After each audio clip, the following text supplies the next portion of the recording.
let's discuss the educational rights of the women in Islam. The first guidance revealed by Allah subhanahu wa ta'ala, by Almighty God, to the whole of humankind in His last and final revelation, the glorious Quran, it was not to offer salah, it was not to give charity, it was not to fast, but it was ikra. It was to read, to proclaim, to repeat.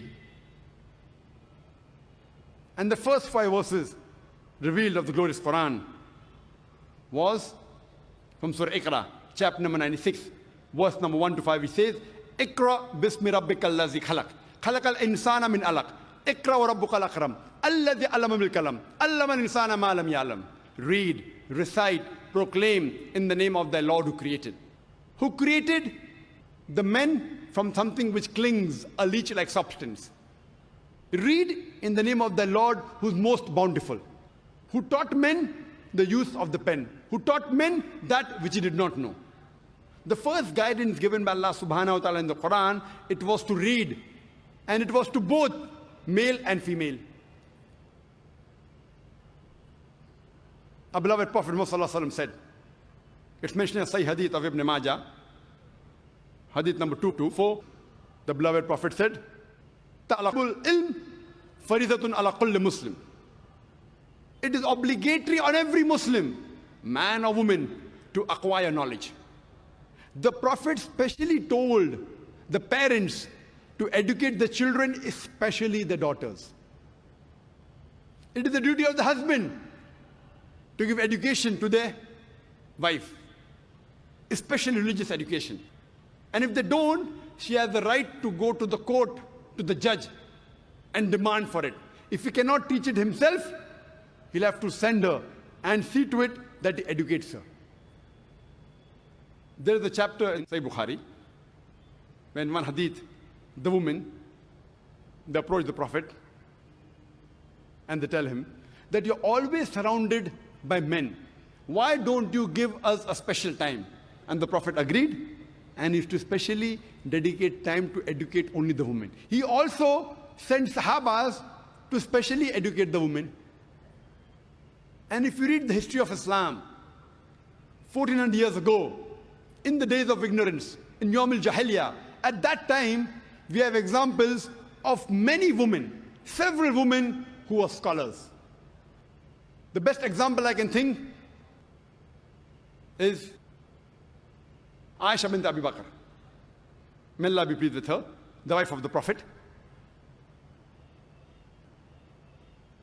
And one of a very famous student by the name of Arwa, may Allah be pleased with her, she says that I have not come across a scholar greater than Aisha, may Allah be pleased with her, in learning of the Quran, in obligatory duties, in lawful and unlawful things, in literature and poetry, in Arabic history and genealogy. And when we read the seerah of Aisha, may Allah be pleased with her, we find out that she lived many years after the death of the Prophet, and she guided many of the Sahabas, and she even guided all the four Khulafa Rashidin. Many a time when foreign delegations came to the Prophet, and when they discussed medicine, etc., Hazrat Aisha, may Allah be pleased with her, her memory was very good. She used to memorize them. She was also an expert in mathematics.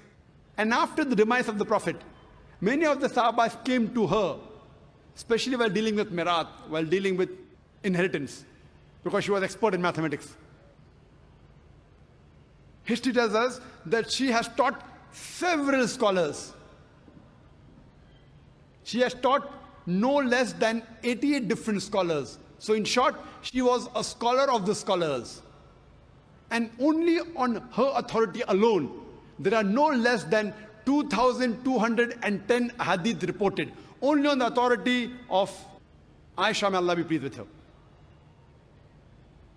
We have the example of Salma, may Allah be pleased with her, who was the wife of the Prophet. And according to Imam al-Nawawi, She was the most intellectual woman amongst the learned women. And according to Ibn Hajar, he calls her as an authority. We have the example of Safiya, may Allah be pleased with her, who was the wife of the Prophet. And Imam an-Nawawi calls her as an intellectual woman. We have the example of Fatima bint Qais, who was one of the Sahabiya of Prophet ﷺ. But she was so learned, and the immense knowledge she had, that once there was a discussion on the issue of fiqh, and she had a point of view, and Hazrat Aisha, may Allah be pleased with her, and Hazrat Umar, may Allah be pleased with him, they objected, but they could not prove her wrong. She was so knowledgeable. We have the example of Sulaim, may Allah be pleased with her, who was the mother of Hazrat Anas, may Allah be pleased with him, who was the famous Sahaba. And according to Ibn Hajar, he says that she was a very intelligent woman. And Imam an-Nawawi calls her as authority. We have the example of Darda, who was the wife of Abu Darda. And Imam Bukhari, in his Sahih Bukhari, he calls her as an authority on the science of hadith. We have the example of Sayyidah Nafisa. Sayyidah Nafisa, she was a scholar, and she taught many students. One amongst her students was Imam Shafi. May Allah have mercy on him. We also have the example of Aisha bint Saad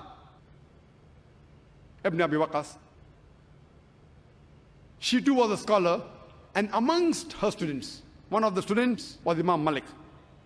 May Allah have mercy on him. Rahimullah. Imagine in the days of ignorance, in Yawm al-Jahiliyyah, there were several women who were scholars. At that time, people were hardly educated, and imagine we have examples of several women who were great scholars.